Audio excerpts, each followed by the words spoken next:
Yan, isa pang mapagpalang araw na naman po mga idol at panibagong vlog na naman po tayo. Kakaibang pag-vlog naman at tayo na magpapaksiw tayo ng isda. Kakaibang pagpapaksiw na ang gagawin natin ito. Bale, rerikaduhan muna natin, imamarinate muna natin. Nilagyan natin dyan ng bawang. Ayan, punit-punitin lang natin ang bawang at yan at rerikaduhan na muna natin bago natin isalang sa kanyang kasirola. Paki-comment na lang po kung anong isda po ang tawag sa inyo dito, pero parang sa amin sapiro ang tawag dito sa isdang ito.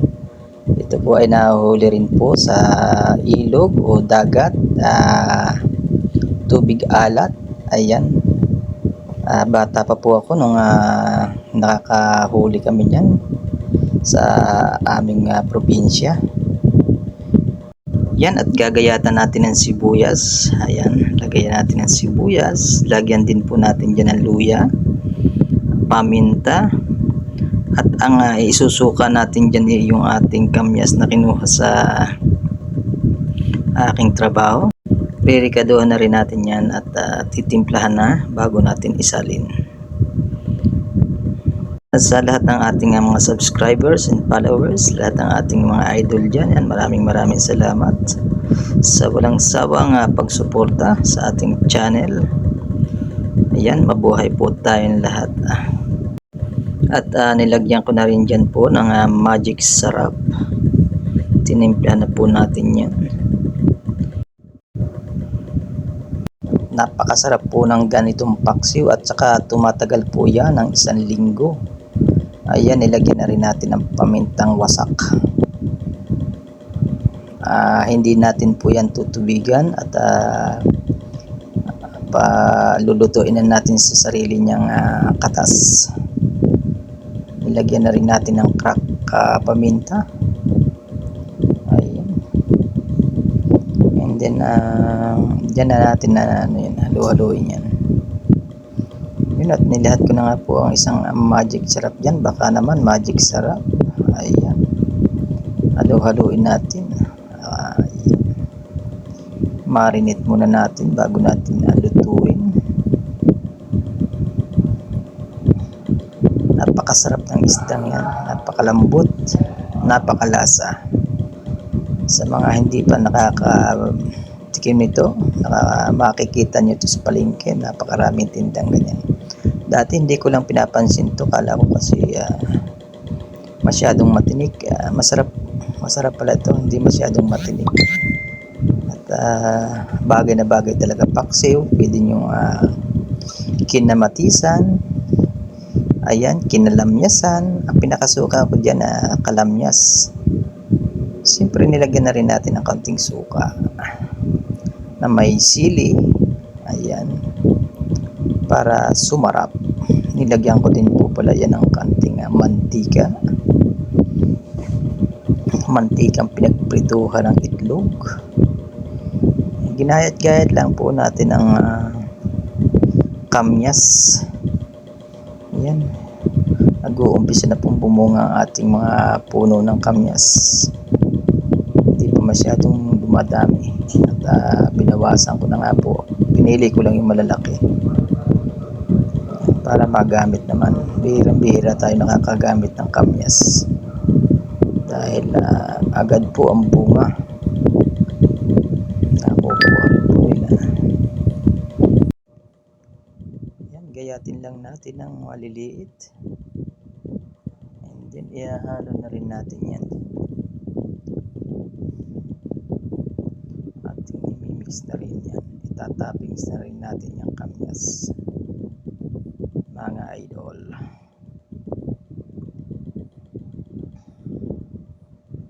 Yan, at nagdagdag pa po tayo dahil kinulang pa yata. Dadagdagan pa natin ang kamyas. Yan, mas marami, mas masarap, mas maasim at mas malasa.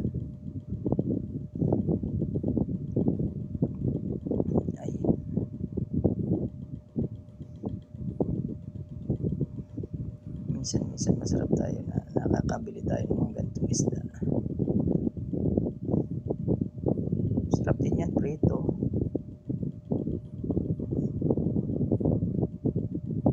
Yan. Minikos-mikos na ni Idol. Minikos-mikos na. Yun na nga po at ating nilagay na sa paglulutuan natin. Ating kaserol. Yan, bali sinalansan lang po natin ng maayos ang isda para magandang hindi madurog. Ayan.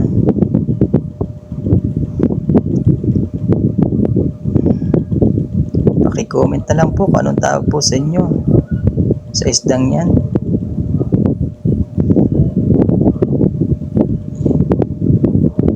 Parang may pagkahawig siya sa sapsap. Pero parang sapiron tawag yan sa amin dati.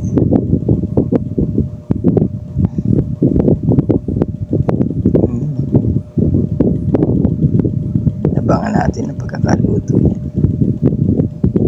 Ganyan lang po, templahin nyo na rin po diyan. At para pagkasalang, dagdagan na lang natin ang kung anong kulang na pampalasa.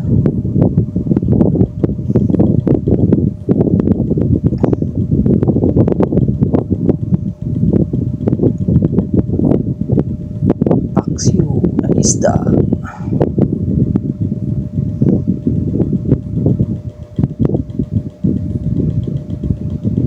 Yan, shout out pala sa Acro Community Vloggers and Acro Vloggers. At shout out na rin sa Champion Aguila Riders Club. Sa Binyan Chapter. Sa lahat ng brad sa Ganado Chapter Binyan Grand Council. Yun po, nilagay po natin yung mantika na pinagprituhan ng itlog. Yan, kaunting mantika lang po. So, pambalansin ng lasa yan.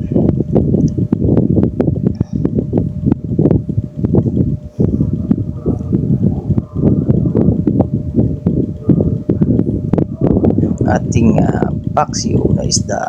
Ayan. Tayo na lang nating maluto.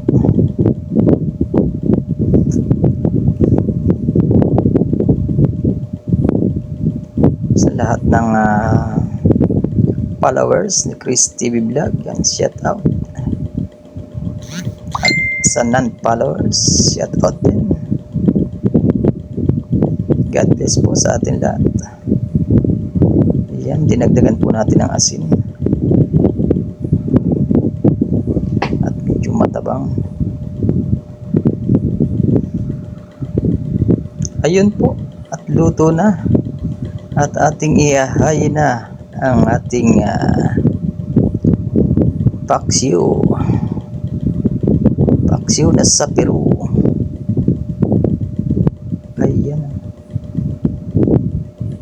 Ang masarap na paksiw.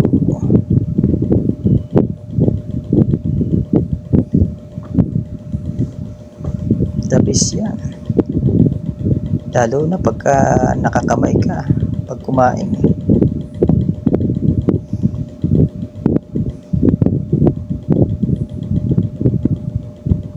Napakasarap. Sip-sip pati ulo. Yan o. Sarili po niyang katas yan. Nagsabaw siya.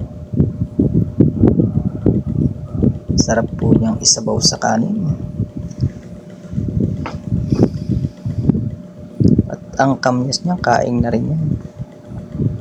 Napakasarap.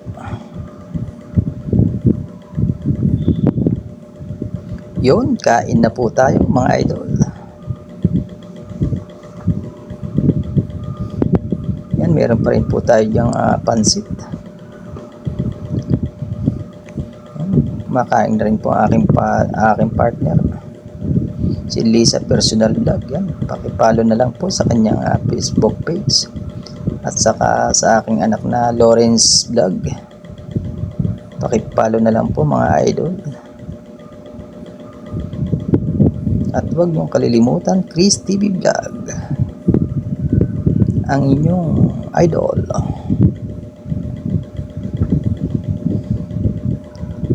Yun, kakain na po tayo. Ay, daming sinandok na kanin. Ayan. At kumuha na nga po ng isda. Sarap isabaw sa kanin yung sabaw niya. Aking si GC Boy, ang aking si Lawrence ay hindi pa kumain. Busy sa paglalaro ng cellphone. Busy sa pagsisilpon.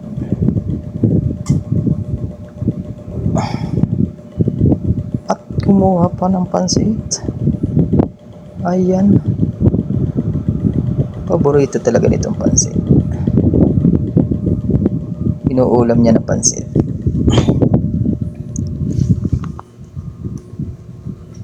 Puro tayo carbohydrates.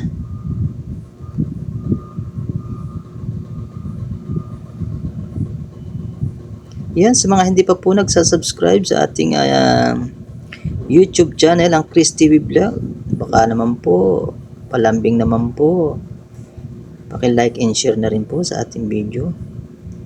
Maraming salamat and